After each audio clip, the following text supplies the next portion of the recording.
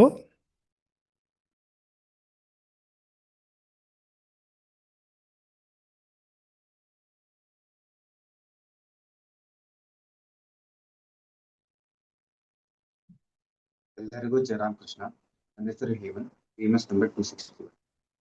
ನಾನು ಈ ವಾರ ಒಂದು ಕಥೆ ಹೇಳ್ತಿದ್ದೆ.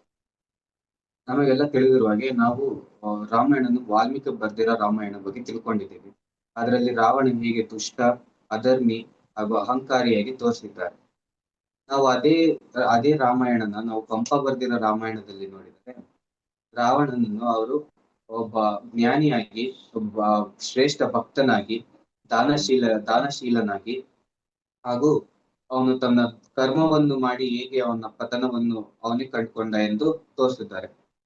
ನಾವು ಪಂಪ ರಾಮಾಯಣದಿಂದ ಒಂದು ಸಣ್ಣ ಪ್ರಸಂಗ ನೋಡುವುದಾದರೆ, ಯುದ್ಧಕ್ಕಿಂತ ಸ್ವಲ್ಪ ಸಮಯದ ಮುಂಚೆ ರಾವಣನು ಜಿನಾಲಯಕ್ಕೆ ಹೋಗುತ್ತಾನೆ. ಅಲ್ಲಿ ಹೋಗಿ ಅವನು ಬಹುರೂಪಿಣಿ ವಿದ್ಯಾದೇವತೆಗೆ ತಪಸ್ಸು ಮಾಡುತ್ತಾನೆ. ಅವನ ತಪಸ್ಸನ್ನು ಮೆಚ್ಚಿ ಬಹುರೂಪಿಣಿ ವಿದ್ಯಾದೇವತೆ ಅವನಿಗೆ ಒಲಿದು ಬಂದು ಹೇಳ್ತಾಳೆ, ನಾನು ರಾಮ ಮತ್ತು ಲಕ್ಷ್ಮಣ ಇಬ್ಬರನ್ನು ಬಿಟ್ಟು ಬೇರೆ ಯಾರನ್ನೂ ಉಳಿಸುವುದಿಲ್ಲ ಎಂದು. ಆಗ ರಾವಣ ಹೇಳ್ತಾನೆ, ನನಗೆ ರಾಮ ಮತ್ತು ಲಕ್ಷ್ಮಣನನ್ನು ನೀನು ಏನು ಮಾಡಲು ಆಗುವುದಿಲ್ಲ ಅಂದರೆ ನಿನ್ನಿಂದ ನನಗೇನು ಉಪಯೋಗ ಇಲ್ಲ ಎಂದು ಹೇಳಿ ಅವರಿಗೆ ನಮಸ್ಕರಿಸಿ ಅಲ್ಲಿಂದ ಹೊರಟು ಅವನು ಯುದ್ಧಕ್ಕೆ ಹೋಗೋ ಸಮಯದಲ್ಲಿ ಒಮ್ಮೆ ಸೀತೆಯನ್ನು ನೋಡಿ ಹೋಗಬೇಕೆಂದು ಅವನು ಸೀತೆಯನ್ನು ಇರಿಸಿದ್ದ ಪ್ರಮದವನಕ್ಕೆ ಹೊರಡ್ತಾನೆ. ಪ್ರಮದವನದಲ್ಲಿ ಅವನು ಬರುವುದನ್ನು ನೋಡಿ ಸೀತೆ ತಳಮಳ ಹೊರಡ್ತಾಳೆ. ಏಕೆಂದರೆ ಎಲ್ಲಿ ರಾಮ ಲಕ್ಷ್ಮಣರ ಬಗ್ಗೆ ಒಂದು ಕೆಟ್ಟ ವಾರ್ತೆಯನ್ನು ಕೇಳಬೇಕಾಗಿತ್ತು ಎಂದು ಅವಳಿಗೆ ಒಂದು ಭಯ ಇರುತ್ತೆ. ರಾವಣ ಬಂದು ಸೀತೆ ಹತ್ರ ನನಗೆ ಬಹುರೂಪಿಣಿ ವಿದ್ಯಾದೇವತೆ ಒಲಿದಿದೆ, ನನಗೆ ಇನ್ನು ನನ್ನ ಮುಂದೆ ಸೋಲದವರು ಇನ್ಯಾರು ಇಲ್ಲ ಎಂದು ಹೇಳಿದಾಗ ಅವಳಿಗೆ ಅವಳಿಗೆ ಭಯ ಆಗಿ ಅವಳು ಹೇಳ್ತಾಳೆ, ರಾಮ ಮತ್ತು ಲಕ್ಷ್ಮಣರ ಹತ್ರ ನೀನು ಏನು ಮಾಡಬೇಡ ಎಂದು ಕೇಳ್ತಾಳೆ. ಆವಾಗ ರಾವಣ ಹೇಳ್ತಾನೆ, ನೀನು ರಾಮನನ್ನು ಬಿಟ್ಟು ಇನ್ನು ನನ್ನ ಐಶ್ವರ್ಯ ಅಂತಸ್ತು ಅನುಭವಿಸಲು ಸಿದ್ಧಳಾಗು, ನಾನು ಎಲ್ಲರನ್ನು ಸೋಲಿಸಿ ಬರುತ್ತೇನೆ ಎಂದು ಹೇಳಿದಾಗ ಅವಳು ಕೇಳ್ತಾಳೆ, ಮತ್ತೆ ನಿನಗೆ ನನ್ನ ಮೇಲೆ ಒಂದು ಸ್ವಲ್ಪನಾರು ಕರುಣೆ ಅನ್ನೋದಿದ್ರೆ ದಯವಿಟ್ಟು ರಾಮ ಮತ್ತು ಲಕ್ಷ್ಮಣರೊಂದಿಗೆ ಏನು ಮಾಡಬೇಡ ಎಂದು ಕೇಳ್ತಾ ಅವಳು ಮೂರ್ಛೆ ತಪ್ಪಿ ಬೀಳ್ತಾಳೆ. ಆ ಮೂರ್ಛೆ ತಪ್ಪಿ ಬಿದ್ದ ಸೀತೆಯನ್ನು ಕಂಡಾಗ ರಾವಣನಿಗೆ ಅವಳ ಮೇಲೆ ಇದ್ದ ವ್ಯಾಮೋಹ ಹೋಗಿ ಕರುಣೆ ಉಕ್ಕಿ ಬರುತ್ತದೆ. ಆಗ ಅವನು ಮನಸ್ಸಿನಲ್ಲೇ ಅನ್ಕೊಂತಾನೆ, ನನ್ನ ಕೀರ್ತಿಯನ್ನು ನಾನೇ ಹಾಳು ಮಾಡ್ಕೊಂಡೆ, ಒಂದು ಹೆಣ್ಣನ್ನು ಅಪಹರಣ ಮಾಡ್ಕೊಂಡು ಬಂದು ನಾನು ಅವಳಿಗೆ ಕಷ್ಟ ಕೊಡಬಾರ್ದಿತ್ತು ಎಂದು ಹೇಳಿ ಒಂದು ನಿರ್ಧಾರಕ್ಕೆ ಬರ್ತಾನೆ. ನಾನು ಸೀತೆಯನ್ನು ರಾಮ ಮತ್ತು ಲಕ್ಷ್ಮಣರಿಗೆ ಹಿಂದಿರುಗಿಸಬೇಕು ಎಂದು. ಅವಾಗ ಅವನಿಗೆ ಇನ್ನೊಂದು ಯೋಚನೆನೂ ಬರುತ್ತೆ, ಆ ತರ ಮಾಡಿದ್ರು ನನ್ನ ಕೀರ್ತಿ ಮತ್ತೆ ಹಾಳಾಗುತ್ತೆ ಎಂದು ಯೋಚಿಸಿ ಅವನು ಅನ್ಕೊಂತಾನೆ, ಅವರಿಬ್ಬರನ್ನು ಸೋಲಿಸಿ ಅವ್ರನ್ನ ಕರ್ಕೊಂಡ್ಬಂದು ಇಲ್ಲಿ ಕೂರಿಸಿ ಮಂಡಿ ಮೇಲೆ ಕೂರಿಸಿ ಇವಳನ್ನು ಅವರಿಬ್ಬರಿಗೆ ಒಪ್ಪಿಸ್ಬೇಕು ಎಂದು ಅನ್ಕೊಂಡು ಅವಳನ್ನಲ್ಲೇ ಬಿಟ್ಬಿಟ್ಟು ಯುದ್ಧಕ್ಕೆ ಹೋಗ್ತಾನೆ. ಆಮೇಲೆ ಯುದ್ಧದಲ್ಲಿ ಅವನು ರಾಮನನ್ನು ಹೋರಾಡಿ ಅವನು ಸೋಲ್ತಾನೆ. ನಮಗೆ ಇಲ್ಲಿ ತಿಳಿದು ಬರೋದೇನಂದ್ರೆ, ರಾವಣ ಒಬ್ಬ ಜ್ಞಾನಿಯಾಗಿದ್ರು, ಶೂರನಾಗಿದ್ರು, ಅವನು ತನ್ನ ಕರ್ಮವನ್ನು ಮಾಡಿ ತನ್ನ ಪತನಕ್ಕೆ ಕಾರಣನಾದ. ನಮಗಿಲ್ಲಿ ಮೂರು ಅರ್ಥ ಬರುತ್ತೆ.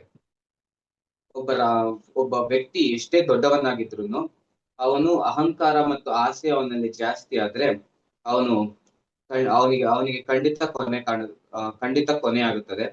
ಎರಡನೇದೇನಂದ್ರೆ, ಒಳ್ಳೆಯದು ಮತ್ತು ಕೆಟ್ಟದ್ದು ಅದು ದೃಷ್ಟಿಕೋನದಲ್ಲಿ ಮಾತ್ರ ಇದೆ. ಇವಾಗ ವಾಲ್ಮೀಕಿ ನೋಡಿರೋ ತರ ರಾವಣ ಕೆಟ್ಟವನು, ಅದೇ ಪಂಪ ನೋಡಿರೋ ತರ ರಾವಣ ಒಳ್ಳೆಯವನು. ಸೊ ನಾವು ನಮ್ಮ ಕರ್ಮವನ್ನು ನಾವು ಮಾಡ್ತಾ ಇರ್ಬೇಕು, ಒಳ್ಳೆಯದು ಮತ್ತು ಕೆಟ್ಟದ್ದನ್ನು ನಾವು ಯೋಚಿಸಬಾರದು. ಆಮೇಲೆ ಮೂರನೇದೇನಂದ್ರೆ, ನಮ್ಮ ಕರ್ಮ ನಾವು ಮಾಡ್ತಿದ್ರೆ ಫಲವನ್ನು ಧರ್ಮ ನೋಡಿಕೊಳ್ಳುತ್ತದೆ. ನಮ್ಮ ಕರ್ಮಕ್ಕೆ ತಕ್ಕ ಫಲ ಧರ್ಮ ನೀಡುತ್ತದೆ. ಜಯ ರಾಮಕೃಷ್ಣ.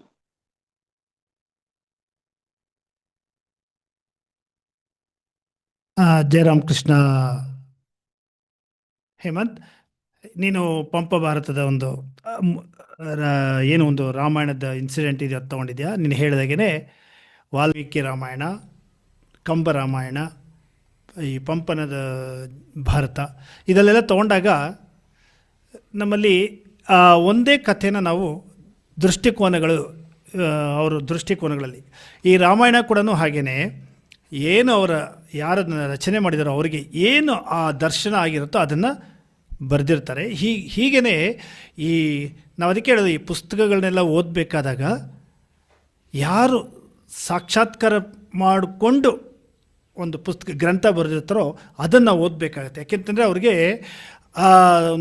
ಅವ್ರ ಕಣ್ಮುಂದೆ ಅದೊಂದು ಚಿತ್ರಣ ಆಗಿರುತ್ತೆ. ಹಾಗೆಯೇ ಇಲ್ಲಿ ನೀನು ಅದ್ಭುತವಾದಂಥ ಆ ಒಂದು ಇನ್ಸಿಡೆಂಟ್ನ ಹೇಳಿಬಿಟ್ಟು ಒಳ್ಳೆ ವಿಚಾರನ, ಒಳ್ಳೆ ತತ್ವನ ನೀನು ಇಲ್ಲಿ ಶೇರ್ ಮಾಡ್ಕೊಂಡಿದ್ಯಾ. ಹಾಗೆಯೇ ಹೌದು, ರಾವಣ ಒಂದು ದೃಷ್ಟಿಕೋನದಲ್ಲಿ ಅವನು ಸೀತೆಯನ್ನು ಅಪಹರಿಸ್ಕೊಂಬಂದು ಒಬ್ಬ ನೀಚ ಅಂತಲೂ ಕಾಣಿಸುತ್ತೆ. ಇನ್ನೊಂದು ದೃಷ್ಟಿಕೋನದಲ್ಲಿ ಅವನಂಥ ಶಿವಭಕ್ತ ಇನ್ಯಾರೂ ಇಲ್ಲ ಅನ್ನೋದು ಗೊತ್ತಾಗುತ್ತೆ. ಅವನು ಪರಮ ಶಿವಭಕ್ತ. ಅಂದರೆ ನಮ್ಮಲ್ಲಿ ನಾವು ಎಷ್ಟೇ ಒಂದು ಆ ದೈವ ಭಕ್ತ ನಮ್ಮಲ್ಲಿ ತುಂಬಿಕೊಂಡಿದ್ರು ಕೂಡ ಕೆಲವೊಮ್ಮೆ ನಾವು ನಮಗೆ ಅರಿವಿಲ್ಲದೇ ನಾವೊಂದು ಆ ಒಂದು ಯಾವುದೋ ಒಂದು ಕೆಟ್ಟ ಒಂದು ಕೆಲಸಗಳಿಗೆ ಕೈ ಹಾಕ್ಬಿಟ್ಟು ಆ ದೈವತ್ವ ನಮ್ಮಲ್ಲಿ ಏನಿದೆಯೋ ಅದನ್ನು ನಾವು ಕಳ್ಕೊಂಡ್ಬಿಡ್ತೀವಿ. ಅಲ್ಲಿ ಅಹಂಕಾರ ಬಂದುಬಿಡುತ್ತೆ. ಸೊ ಹಾಗಾಗಿ ನಾವು ಯಾವತ್ತೂ ಕೂಡ ನಾವು ಆ ಒಂದು ಭಗವಂತನ ಚಿಂತನೆಯಲ್ಲಿರುವಾಗ ನಾವು ನಮ್ಮ ದೈವತ್ವ ಅಥವಾ ನಮ್ಮ ಒಳಗಿರುವಂಥ ಅಂತಃಶಕ್ತಿನ ನಾವು ಕಳ್ಕೋಬಾರ್ದು. ಒಳ್ಳೆಯ ವಿಚಾರ ಇರುವಂಥ ಒಂದು ಸಣ್ಣ ಕಥೆಯನ್ನು ನೀನು ನಮ್ಮ ಮುಂದೆ ಹಂಚಿಕೊಂಡಿದ್ಯಾ. ಹೇಮಂತ್ಗೆ ನಮ್ಮ ಮಕ್ಕಳ ಸಂಘದ ಎಲ್ಲರ ಪರವಾಗಿ ಧನ್ಯವಾದಗಳನ್ನ ತಿಳಿಸೋಣ.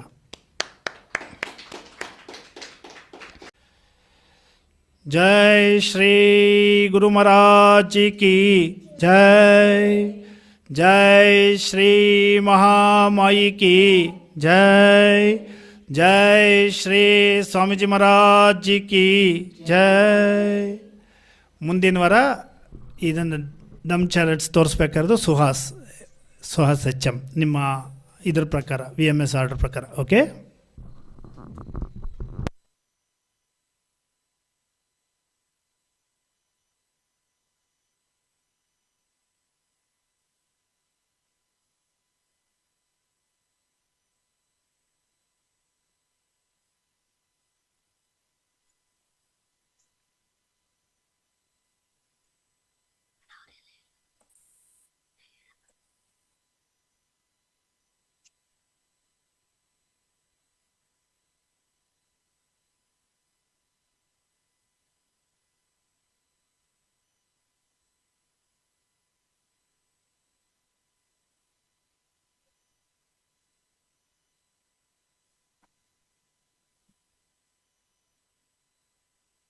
Jairam Krishna sir.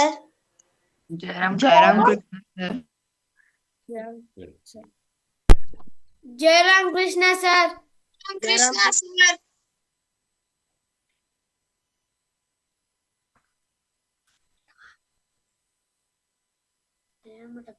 Jayaram Krishna sir. Jayaram Krishna sir. Jayaram Krishna sir.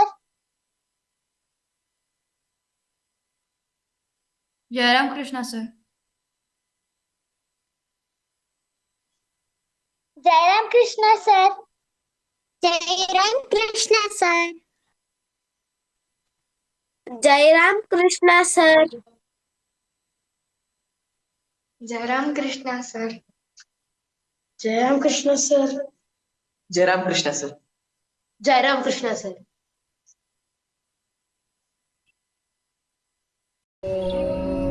ब्रह्मार्पणं ब्रह्महविः ब्रह्माग्नो ब्रह्मणाहुतं ब्रह्मैव तेन गन्तव्यं ब्रह्मकर्म समाधिना. हरिः ओं तत्सत्.